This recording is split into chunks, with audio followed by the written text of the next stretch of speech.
Afternoon. Welcome. You are here for APRO's monthly webinar, and boy, do we have a good one for you this month. It's HR, all things HR. Specifically, we're going to look at onboarding, but Ashton has really a jam-packed session full of great content, so I'm glad that you're here with us. I am delighted to introduce Ashton Atkinson. She's with Impact RTO Holdings. And she's a human resources professional. She's passionate about creating a positive and fair workplace for all employees. She utilizes her experience in employee relations, onboarding, benefits, and leadership development to better impact relationships with its employees. Ashton believes that a happy and well-maintained work environment is crucial, and she leverages her relationship building skills daily to assist in developing a strong company culture. Welcome, Ashton. We are so glad you're here. Good news, the presentation will be available after today's webinar as well as a recording. The housekeeping note, anything expressed in this webinar is for informational purposes only. So basically, please don't copy any of this or share any of this except with other APRO members. So with that being said, it is my pleasure to pass the mic over to Ashton. Welcome. Thank you, Jen. I really appreciate it. Good afternoon, everyone. My name is Ashton. I am the Director of HR for Impact RTO. We are currently Rent-A-Center's largest franchisee with 75 store locations across 8 states in the Southeast. So when Jen came to me about presenting today on HR, the description that she gave was pretty hefty. It was from performance, engagement, retention, culture, recruiting. Essentially anything that you can think of that comes with HR was in this description.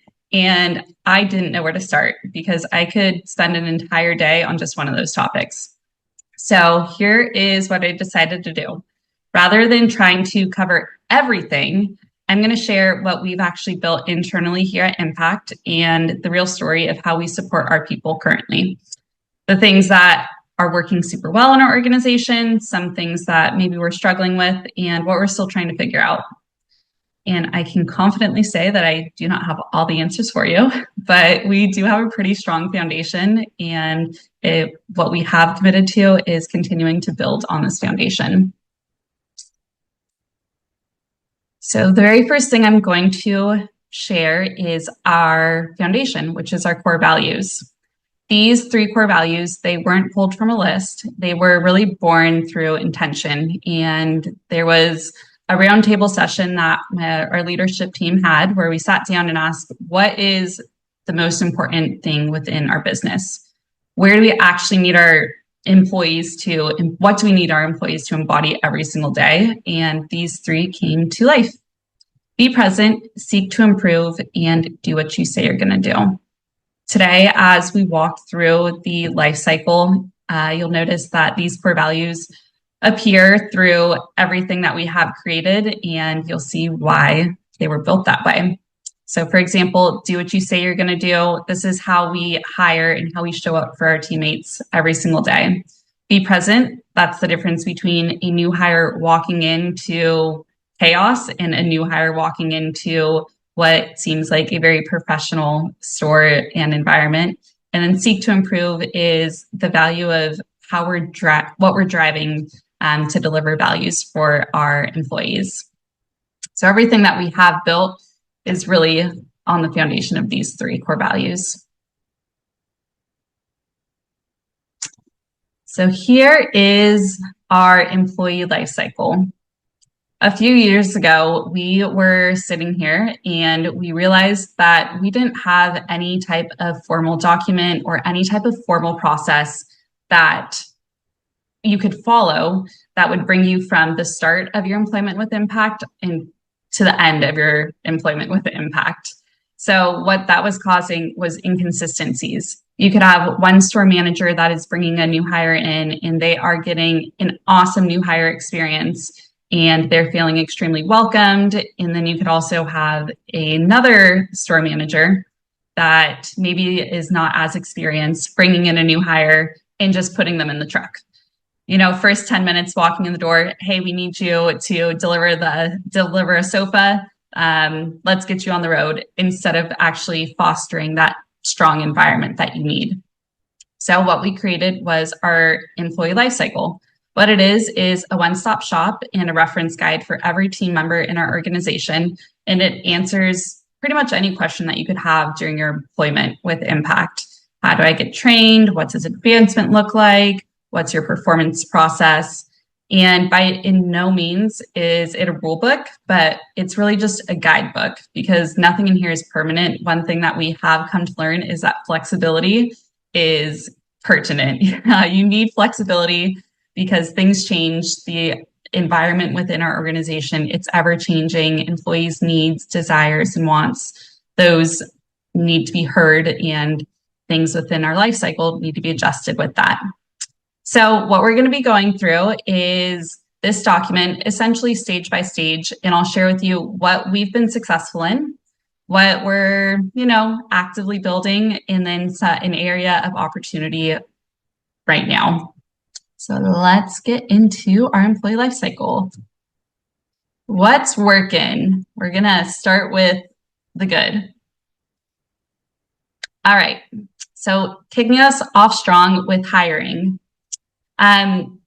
Previous to when we created a standard process, we had a very inconsistent process. And you'll hear me say inconsistent a lot because that is the one common thread that really made our employee life cycle come to life. Is we noticed that there are inconsistencies and we wanted them to be consistent throughout our entire organization. So previous, when we had a new hire come in, the store manager would just email HR saying, hey, I have so-and-so starting this day. I think they're going to be paid this much. And yeah, I'm not sure what time they're coming in. So it was all over the place. We didn't know actually when the new hire was starting. We didn't know if a true offer had been given. There was no signal to the candidate that what they were walking into was a professional organization. It wasn't something that we felt proud of. So what we did to change that is we created a standard offer letter process. So now every single new hire, they receive a formal offer letter prior to their first day.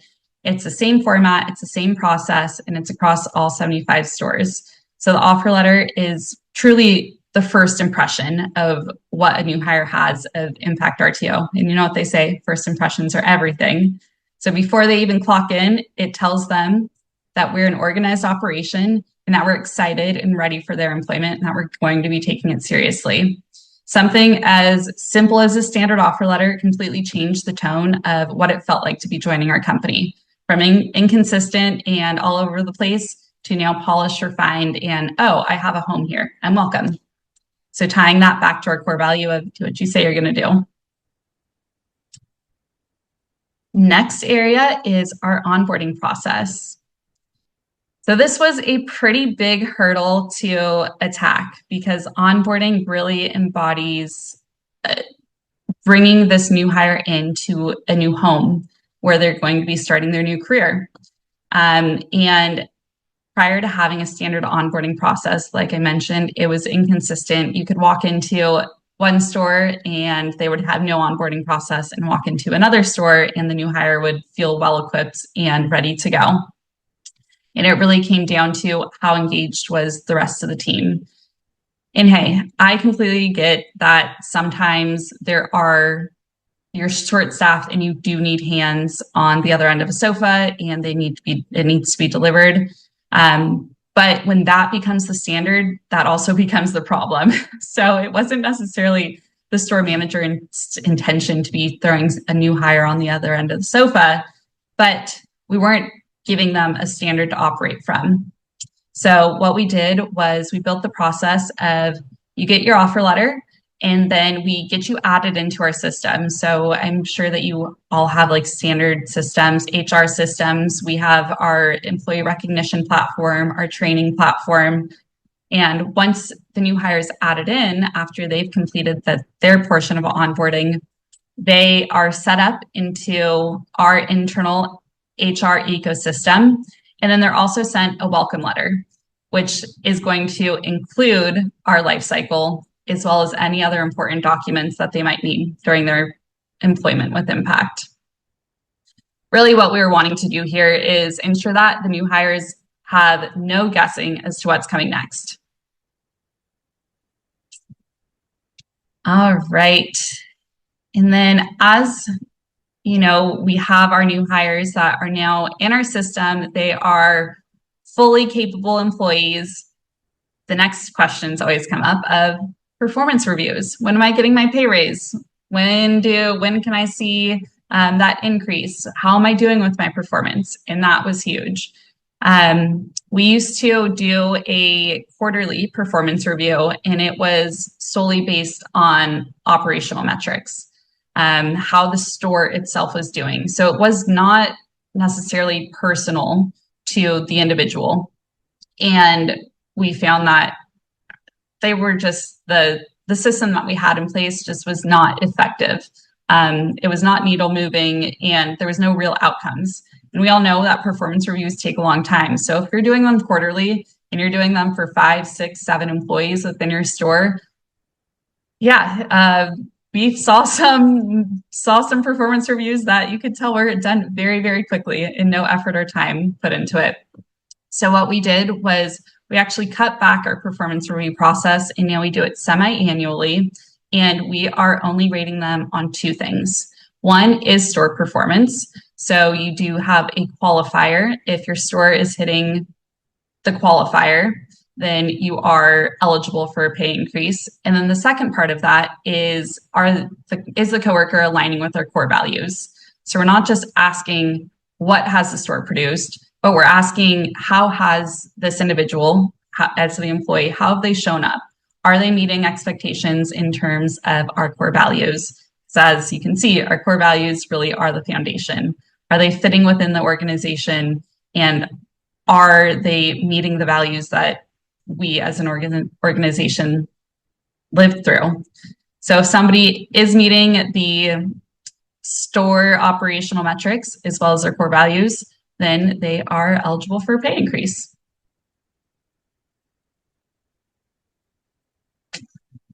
And then lastly, for what we are doing well is training. For a long time, we were not tracking training completion at all.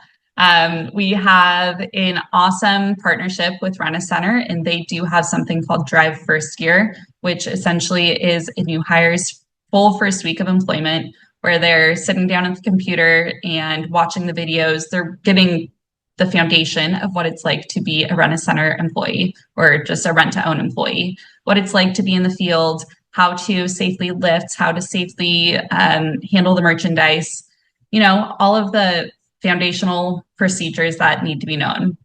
So it's great information. Where we were failing was the tracking. Nobody was following up, nobody was tracking, and there was no way to know if it was actually getting done.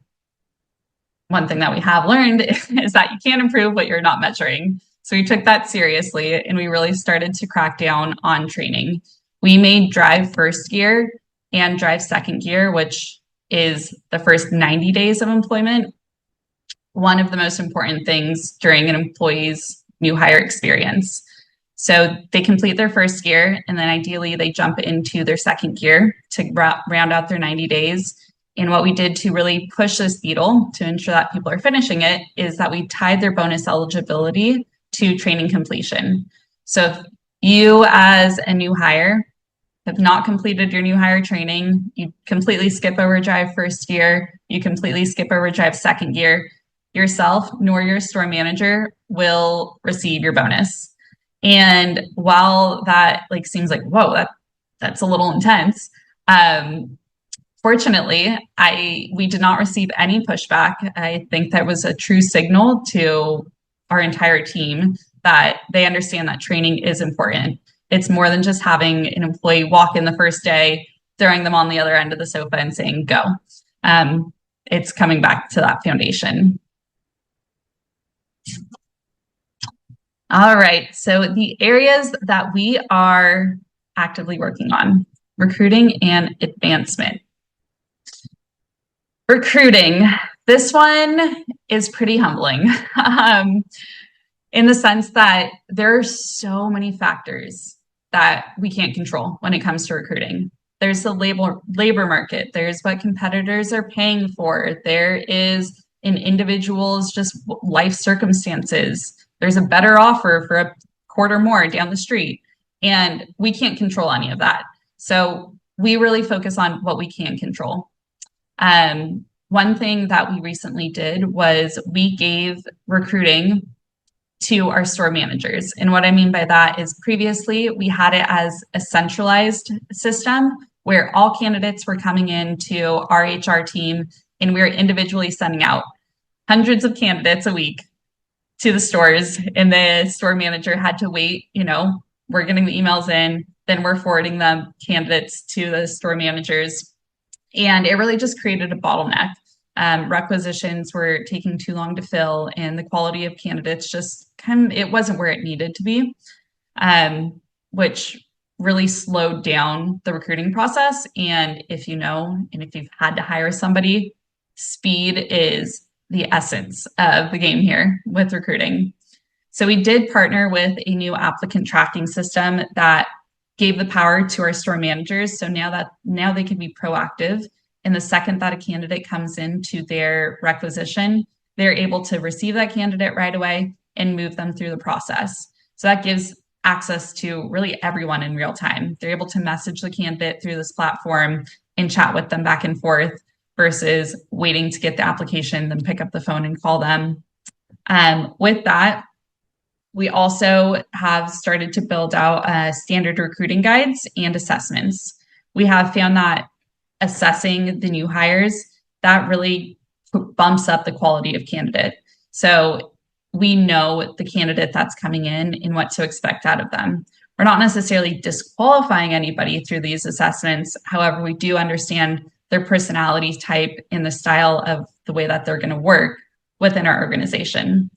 So our recruiting, it is, it's not completely solved, and it definitely is an ever-changing battlefield, but really giving the speed to our store managers, it's improved how quickly we're able to have that touch point with our candidates and get the candidates through the door so they can see our lovely employee life cycle. Next, we have advancement. And I want to make a clear distinction between training and advancement. The way that we group it up is training. That is mandatory training. So that's drive first gear, drive second gear, any type of compliance training that needs to be done. Those are required from all employees. Where advancement is optional. Ideally, this would be taking you from, say, a delivery driver and bringing you up to a store manager position. And one thing that we did work extremely hard on is what we call Impact University. It is our structured internal development pathway. So you're working your way from whatever position you entered the organization in and bringing you up to store manager, regional manager, district manager, wherever your goals are. But it's kind of coming back to the tracking on this for us. So we are trying to, rework through the system to see where we can improve on getting our engagement up.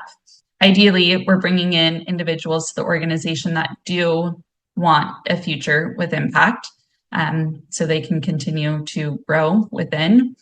And while we have built out Impact University, the engagement just is not where we want it to be. So we are taking this one and we are reworking it, but something is better than nothing. The ones that are actively in the system, we are continuing to provide them the material that they need because the pathway, it does exist. We just need to get the rest of the organization moving that way. And right now, this is the one that I would like to be the most transparent about, is coaching. So currently, we do not have a formal coaching outline. And when I say coaching, I mean employee development in terms of having those tough conversations. There's no consistent framework that we've identified across our stores for how coaching conversations happen, when they happen, how they're covered, or how they're documented. Typically, it is a one-off phone call coming to myself or members of my team saying, so-and-so has been late 15 times. What do I need to do? And that alone is the problem. Oftentimes, we're seeing that issues, they are going beyond the point of when they should have been starting to have those corrective conversations. And that's the gap that we're working on trying to close. The most important relationship within any store is the store manager and the teammate, or the manager and the employee. They, in a management position, they're really like setting the tone. So to create that strong experience for any employee, we need to ensure that there's the consistent framework for coaching, so it doesn't seem like there's favoritism ever occurring within any relationships. Having the real developmental conversations is one of the most important levers within that managerial position, and ensuring that they're happening real time and not letting them go to the 15th absence, or when this person has missed 8 days of work in a row. So here is a place that we are still building that foundation. Myself and our president, Paul, we have been working on an outline in the background, and we're hoping to have that launched soon. So maybe during my next APRO presentation, I'll be able to share what we did to our coaching program and be able to give you guys some insight on how it's working.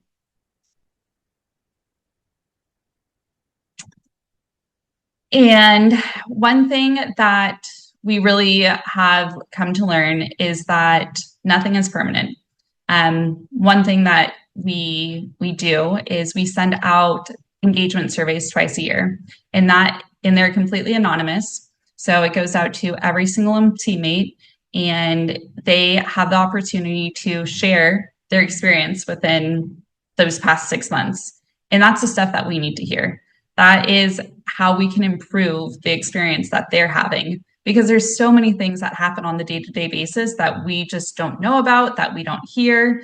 And one of the things is that when people feel heard and that they know that their feedback is actually being taken into consideration, and they see changes are happening, they're going to invest differently in the organization. And that is why we take the life cycle and we're constantly evaluating it. The original life cycle, it was only, I think, 3 boxes, and now we're already up to 7. So that flexibility, it's not a weakness. It is really the whole point. It's being able to take something, see where it can be improved, change that, and then relaunch it. And quite honestly, foundation, it's not the finish line. It's just the starting point. The most important thing about a foundation is how consistently you build on it.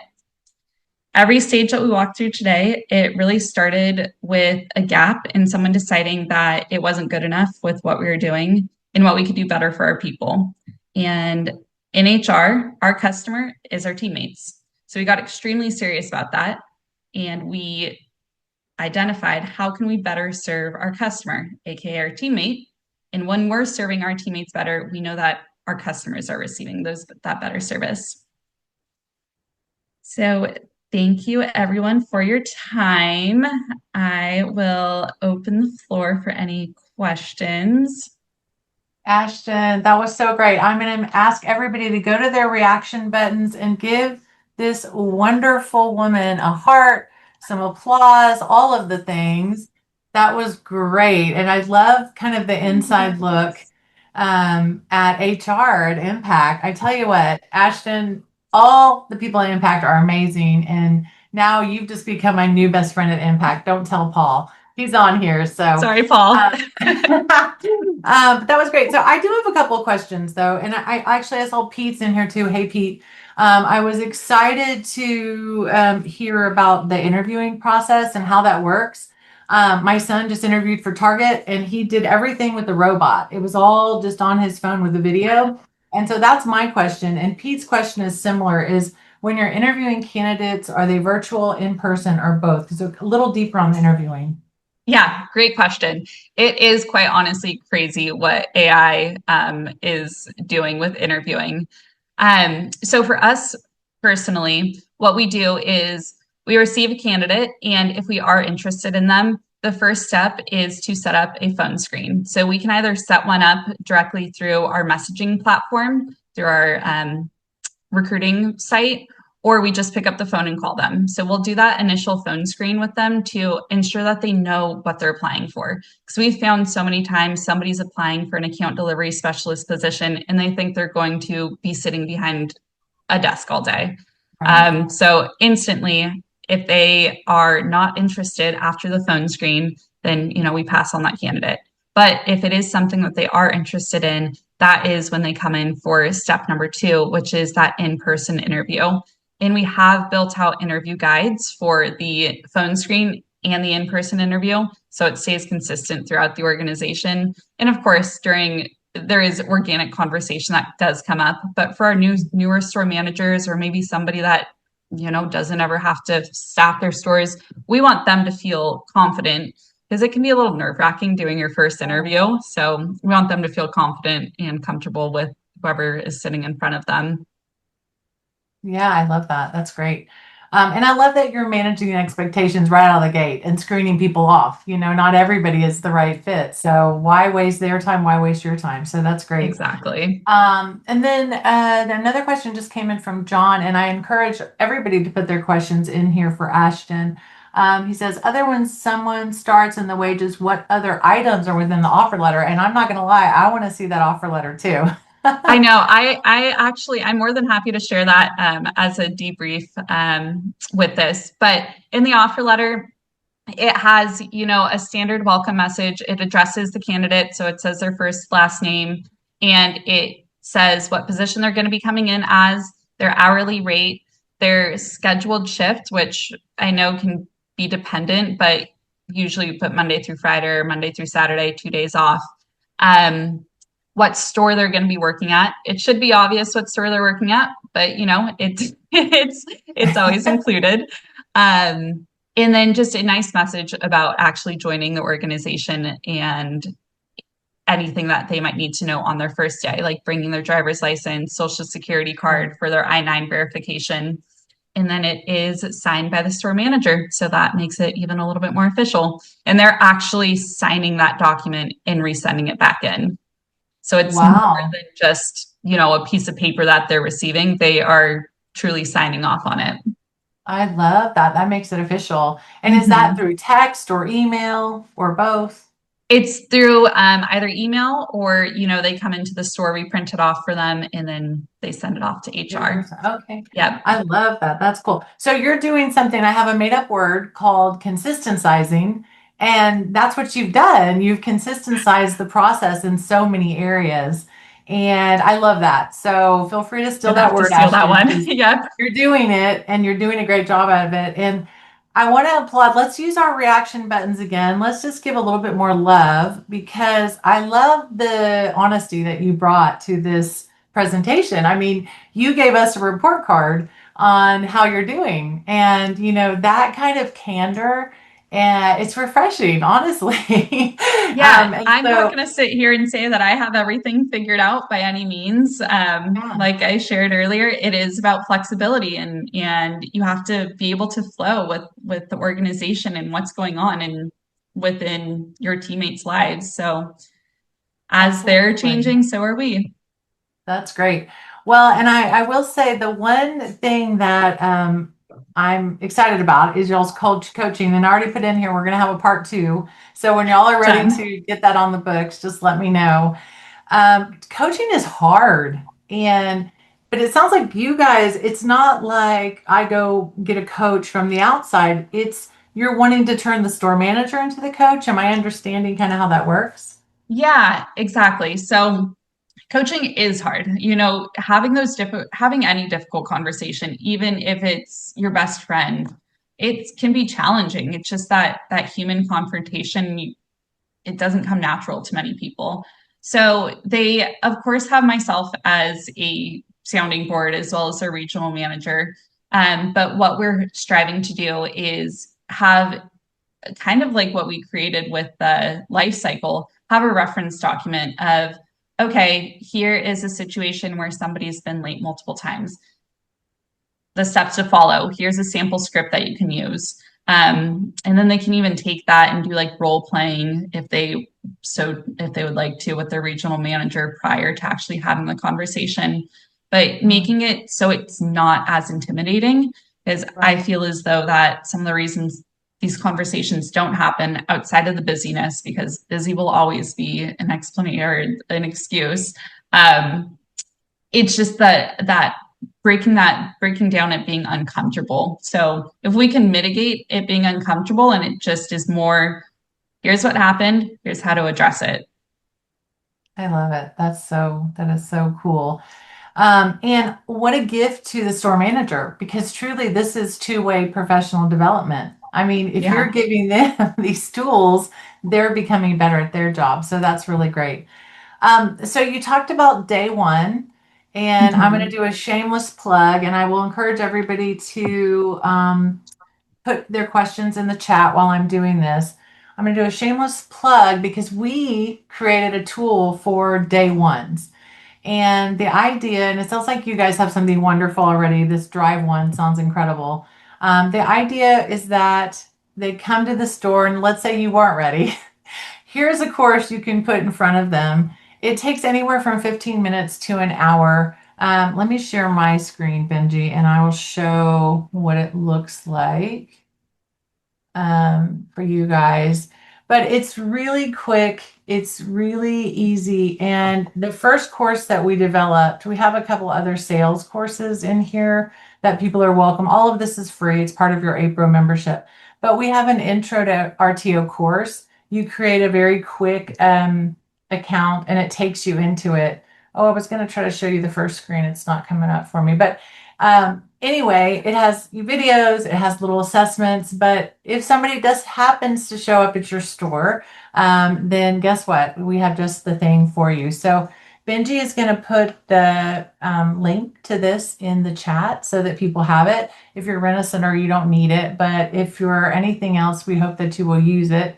And we're doing something similar to you guys. We're actually developing a series. It's going to be a little micro credential. All of these are micro courses. We're doing one on delivery, account management, sales, and customer service. So all five of these little micro courses will be a new credential that people can say, "Hey, I have this cool thing, and I've got some skills." So we're excited about that. So thank you for letting me do that plug. And then let's see what else came in. Uh-oh, Paul says we need coaching to stop being a curse word. Yes, amen. That is the truth. Benji put the link. Are there any other questions in here that I'm? Oh, good. It works. Okay, fabulous. So anything else, Ashton? Any other final thoughts for us? I honestly, this to me was just exactly what I wanted. I'm sorry I gave you such a massive assignment, but you nailed it. You nailed it. You're getting a A plus in my book. Well, Um, thank you, Jen. I really yeah. appreciate it and the opportunity to share a bit about what we're doing on the HR side. And I did put my email up, but if anybody who's on the call has any questions or would like additional documentation or samples of what we use, I am more than happy to share. So just feel free to reach out. Thank you. And before everybody runs off, we do have a couple of webinars coming up. We have the one and only Mike Tissett doing a LEAP session on June 19th. And we have our very own Amberly Maya, who's going to be doing a look at our new APRO community. But please, before you go, we really need your input. We ask that you answer a few simple questions. Benji's going to pull up the poll. How would you rate today's webinar? Did you find it relevant and helpful? Would you recommend it to a colleague? And what topics would you like to explore in future sessions? So please, we'll keep this poll open. Again, one more round of applause for Miss Ashton. And thanks to all of you for coming. I'm going to give you some applause as well.